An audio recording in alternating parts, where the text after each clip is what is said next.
What's up guys, welcome to another video. Today I'm going to show you how to unlock any smartphone. It doesn't matter if it's a Samsung or a Motorola or an iPhone, it doesn't matter. I'm going to show you how to unlock your phone so that you're able to use it with any other GSM carrier.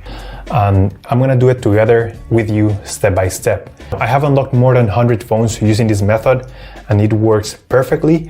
You only need your computer, your smartphone, and you need a SIM card from a different carrier. And that's all you need, and without further ado, let's begin. So to start, we're gonna get the phone's IMEI number. That's a unique number for every phone.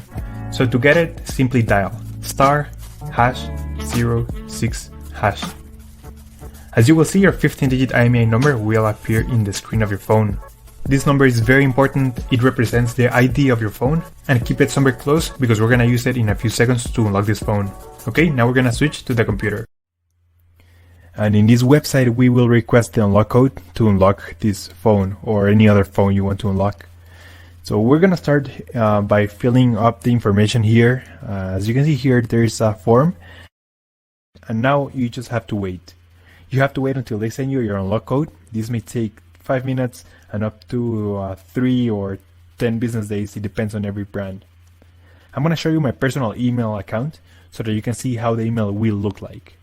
And as you can see here, I got this message and it confirms that the phone has been unlocked. Thank you so much for watching this video. If you have any questions, just leave them on the comment section down below and I will try to answer them as quick as possible.